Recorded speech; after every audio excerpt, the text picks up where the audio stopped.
Oi, pessoal! Bem-vindos à Americana Tech Brasil 360. E aqui mais um podcast na sua Americana TV. E hoje a gente abre essa nossa programação com uma convidada mais que especial. Está conosco Zeina Latifi, consultora da Gibraltar Consulting. Ela foi consultora-chefe na XP e secretária estadual em São Paulo. É uma referência nessa área. Bem-vinda, obrigada por estar conosco. Comigo aqui também, Mário Campos, presidente da CIAMIG, e João Bosco Salomão, presidente da Cana Campo. Zeina, para a gente começar, não tem sido fácil a vida dos economistas no nosso país, com tanta coisa acontecendo, tudo ao mesmo tempo e a cada dia uma surpresa, não é mesmo? Como é que a gente se prepara? Hoje aqui a gente falando para o nosso público, os produtores rurais, como é que a gente se prepara diante de um cenário tão incerto? Vamos lá, é um prazer estar com vocês, agradeço o convite.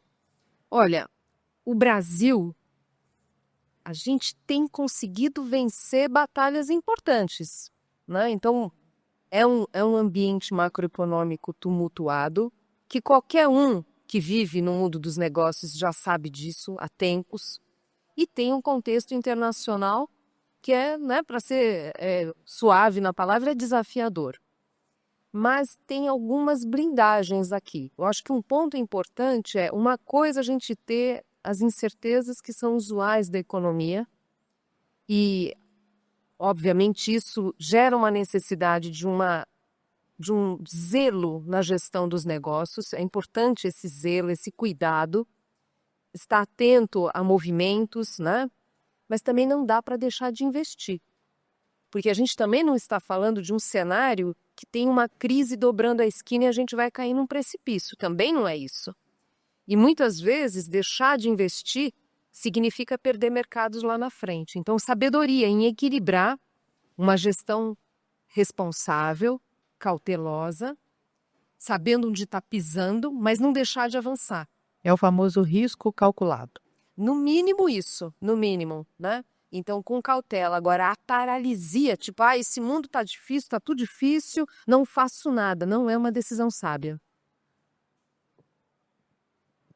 Bom dia, Zeina. Prazer em conhecê-la.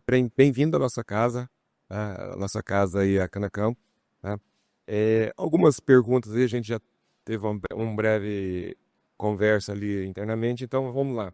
Diante desse cenário que a gente está vivendo hoje, esse cenário global aí de guerra, políticas protecionistas pelo Trump, como o Brasil pode se posicionar aí para proteger suas exportações agrícolas? O que você me esclarece aí para o pessoal que trabalha comigo aqui, os nossos fornecedores de cana? Bom, tem um contexto que, lamentavelmente, diminui muito a nossa capacidade de ação, nossa e de todos os países, né? Tem um grau de imprevisibilidade vindo do governo norte-americano e que não tem instrumento que dê conta disso, né? Inclusive, a gente assiste um quadro curioso, mesmo parceiros históricos foram maltratados, né? Quer dizer, estão sofrendo com tarifas mais elevadas. O nível de tarifa que os Estados Unidos está colocando remete a coisas de 100 anos atrás, é um retrocesso muito grande. De um país que ganhou com a globalização. Claro que tem perdedores localizados, mas no âmbito geral, os Estados Unidos ganharam. Então, isso para mostrar a complexidade. Outra coisa que a gente vem observando, nesses acordos que vão saindo, justamente os países mais pobres é que estão sofrendo com tarifas mais elevadas. Então, veja a situação que a gente fica.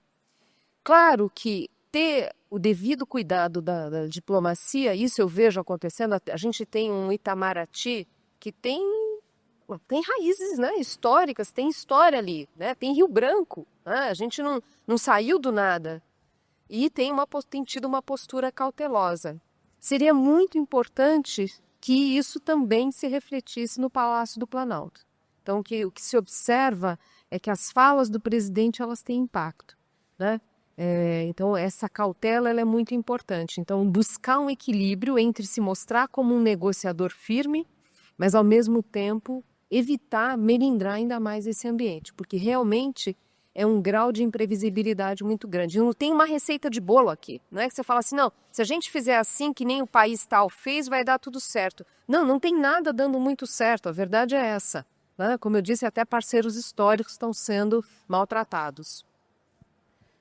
Zeina, primeiro bom dia João Bosco, né? Segundo dia da nossa Mega Cana.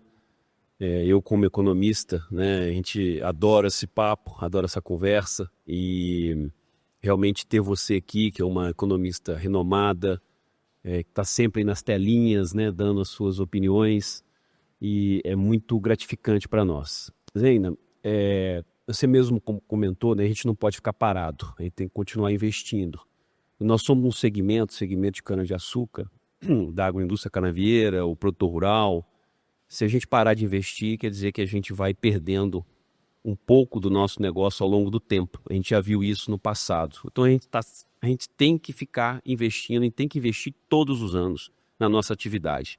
Seja na renovação do nosso canavial, seja no trato cultural que a gente está para o canavial para que ele seja produtivo, para ele continue produtivo, seja na nossa indústria, né? A gente funciona durante praticamente 7, 8 meses, depois nós temos que parar ela para poder fazer uma manutenção e as nossas máquinas não podem ficar, ou seja, a gente precisa fazer sempre manutenção, comprar equipamento e não dá para, nesse ambiente que a gente está hoje, eu acho que a nossa maior preocupação é taxa de juros, né? Nós temos um nível de taxa de juros no Brasil elevadíssima, que tem inviabilizado muitos negócios e é claro, estamos todos assustados, né? Então, qual que é a sua perspectiva para nível de taxa de juros nesse ano, para o ano que vem aqui no Brasil, vis-à-vis o nosso grande problema fiscal? Vamos lá.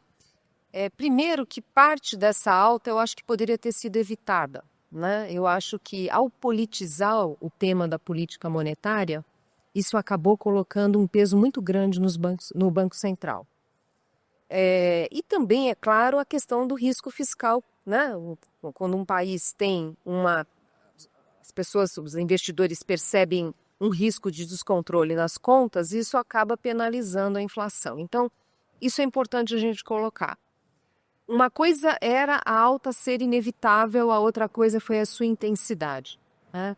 Mas isso dito, eu acho que temos ali uma economia que vai respondendo aos juros altos. Dá para dizer que a inflação, o pior já passou, vou discutir isso na palestra. Então, eu acho que existe espaço para reduzir juros até o final do ano. Não é o consenso do mercado financeiro, mas eu acho que existe espaço. O ano que vem, a estimativa do mercado financeiro é que a Selic, que está em 15, vai para 12,5. Eu acho muito conservador. Claro que o ano que vem a gente vai estar vivendo o tumulto da campanha eleitoral e dependendo do comportamento da taxa de câmbio, isso pode dar mais ou menos dor de cabeça para o Banco Central. A minha visão é que, apesar disso, eu acho que muito possivelmente a gente vai ter uma taxa de juros mais baixa. Agora, taxa de juros de 1 dígito, que seria o mais razoável, aí vai ter que esperar. Isso é para um próximo presidente.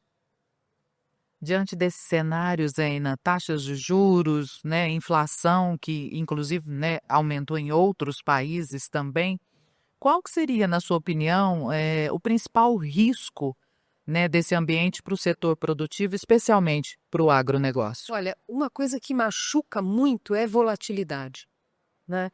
Porque é aquilo, a taxa de juros está alta, a gente sabe. Vai subir mais? Não, tem limite, não vai. Agora, essa volatilidade dos mercados, e aí a manifestação mais perfeita é a volatilidade do dólar, né? Então, isso, de fato, tira o chão de quem está ali tendo que tomar a decisão. Compro insumo, não compro, espero, compro uma máquina importada, não compro, como é que eu faço? Expando, vai ter exportação, não vai ter exportação, o que eu faço? Então, essa volatilidade, infelizmente, por hora, é o que temos para hoje. Então, quando eu digo em gestão cautelosa, é um pouco isso, sabe? Nem ficar desesperado quando o câmbio sobe, e nem achar que o problema acabou quando ele cai. Porque volatilidade é isso, né? Do céu ao inferno toda hora. E ficar bem informado, né? Sem dúvida. Zaina, como você avalia essa questão do tarifaço, tá? Nas cadeias produtivas e na competitividade do nosso agronegócio brasileiro aí? Como você avalia o tarifaço? Olha, claro que cada produto exportado está tendo um tratamento diferente, né? A gente sabe disso, tem setor que vai ter, é o caso do café, né? Das carnes, que a gente não sabe se vai ficar os 50%, penso que não, mas quando que vai recuar, não sei, vamos ver, pode ser que sim, pode ser que não. Os que estão com 10% vai ficar para sempre ou não? Então, esse grau de incerteza vai continuar. O que, vamos combinar, é uma coisa esquisita, quer dizer, agora fazendo um breve parênteses, imagina o importador que está lá nos Estados Unidos. Ele está comprando carne, mas a tarifa depende do país. É uma confusão. Isso é uma complexidade que você coloca ali, que é uma loucura, né? Depende do país, é uma regra. Então, só para dizer que são tempos difíceis para o outro lado também. Agora, tem uma boa notícia nisso, quer dizer, o fato do setor produtivo nos Estados Unidos sofrerem as consequências, né, dos consumidores, tanto do ponto de vista de risco de inflação, quanto dessa complexidade, dessa incerteza, isso pode ser uma força moderadora ali para conter um pouco. Agora, aqui dentro, realmente, cada caso é um caso. Tem setor que é commodity, que vai conseguir vender para outros mercados, tem uns que vão conseguir mais rapidamente fazer isso ou não.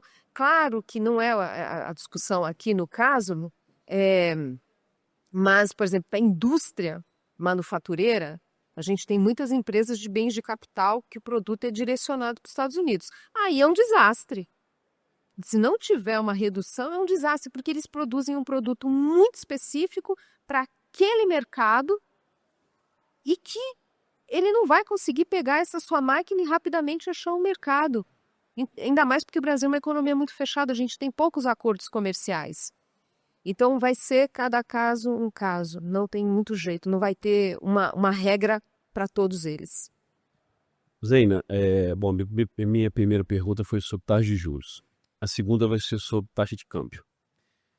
Você já comentou, né, que a volatilidade é o que nós temos hoje, né? O grande desafio é a gente encontrar a que nível nós vamos ter essa volatilidade, nesse nível atual ou num patamar mais baixo.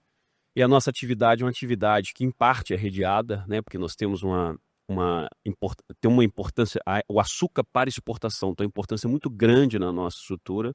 Ao mesmo tempo, a gente tem um mercado interno, o etanol, que a gente acaba trabalhando basicamente o interno. Hoje a gente pouco exporta. E quando a gente vai para nossas áreas, né, nossas áreas de insumos, né, ou seja, nas suas compras, a gente sabe que o Brasil é altamente dependente de importações, né, de fertilizantes, muitos compostos químicos que vão formar os defensivos químicos, ou seja, quando há muita volatilidade, a gente observa preços dos insumos subirem. E nós temos também o diesel, né? A agricultura é muito dependente de diesel. 1/4 do nosso diesel consumido no Brasil vem de fora, né? Então, qual que é a sua perspectiva, além da questão da volatilidade, a que nível a gente deve trabalhar com relação ao câmbio? É importante você colocar porque tem a volatilidade também dos preços das commodities em dólar, que se soma e que está mais volátil, quer dizer, já tivemos momentos muito mais voláteis, né? A gente teve pandemia, teve crise global. É claro que comparativamente a esses momentos, a volatilidade... Teve guerra na Ucrânia, né? Que foi aquela loucura, machucou e muito o nosso agro. É claro que esse patamar de volatilidade é menor, mas mesmo assim machuca quando soma com a nossa volatilidade cambial.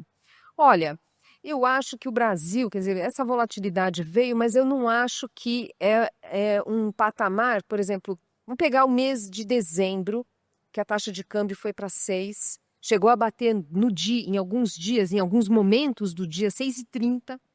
Foi um momento de pânico, né? Foi um momento de pânico com muitos exageros. Não vou dizer que isso não vá acontecer, mas acho que hoje a chance é menor. Acho que foi um susto que todos levaram ali, né?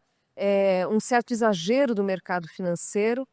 Mas, de qualquer forma, aqui é um campo que não dá para brincar muito. Tem eleição o ano que vem. Dependendo do desenho que for, Vai ter assim, o fulano subiu na pesquisa, o câmbio cai. Ih, não, foi o outro, o câmbio sobe. Então vai ter que ter nervos de aço, não vai ter muito jeito não, viu? Eu só acho que situações de grande pânico, eu acho, eu não colocaria muitas fichas nisso. Deixa eu colocar um ponto que eu acho interessante. Ainda que tenha esse potencial de volatilidades por causa de eleição, nas últimas eleições foi menos do que o mercado esperava. Por quê? Porque quem está sentando naquela cadeira, né, de candidato, sabe que tem que medir as palavras, né? Sabe que vai ser cobrado depois. Então isso ajuda a conter um pouco gente vendendo terra em Marte, sabe? Ou ameaçando muito a economia.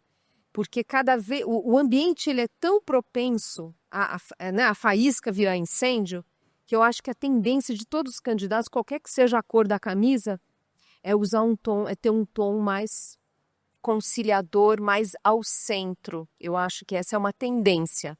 Mas, de qualquer forma, eleição é eleição. Não vamos queimar todos os cartuchos, porque eu sei que você vai trazer muita informação para a gente. Então, para a gente encerrar o podcast, com a sua experiência, você disse no início que não há receita de bolo, mas o que seria necessário para o Brasil se blindar, se proteger diante desse cenário que a gente vive, né, hoje em dia, e quem sabe até conseguir expandir as suas exportações agrícolas? Olha, acho que tem duas discussões aqui. Uma de mais curto prazo, outra mais de longo prazo, que eu espero que seja tema de campanha no ano que vem. O Brasil precisa, mesmo nas campanhas eleitorais, discutir temas difíceis. Isso é muito importante. É claro que são situações diferentes, mas quando a gente vê o que aconteceu na campanha eleitoral na Argentina, não se poupou o eleitor. Olha aqui, o quadro é difícil, vamos assumir que é difícil e tem reformas duras a serem feitas. A gente precisa ter essa maturidade no país. Eu espero que a nossa classe política tenha essa maturidade, de parar de colocar os problemas embaixo do tapete e depois, né? Eu acho que isso infantiliza a sociedade. Agora, separando o médio prazo e o curto prazo e longo prazo. Neste curto prazo, então, muito pragmatismo nas relações exteriores e muito cuidado com a gestão da política econômica para não acrescentar mais volatilidade, né? Então, uma postura responsável do Planalto, mas também do Congresso, para não ter mais volatilidade. A gente tem que acalmar para deixar baixar a poeira, porque isso gera a volatilidade, pode até gerar ganhos para o mercado financeiro que vive da volatilidade, mas para o setor real da economia isso é veneno. Agora, é isso, nós precisamos discutir duas agendas essenciais, são várias agendas que o Brasil precisa discutir, mas pensando especificamente na sua resposta, acordos comerciais, reforçar essa agenda, avançar com essa agenda e a gestão fiscal. Não dá para continuar com uma dívida pública crescendo desse jeito, sem horizonte de contenção, porque isso é prejudicial para a formação da taxa de câmbio e dos juros. Essa dupla câmbio e juros, para estar bem comportada, depende de uma gestão fiscal responsável. Não é resolver o problema da noite para o dia, isso não existe, mas mostrar que tem um caminho. E talvez tomar, né, aquelas medidas que não são tão populares, mas que são necessárias. São necessárias reformas.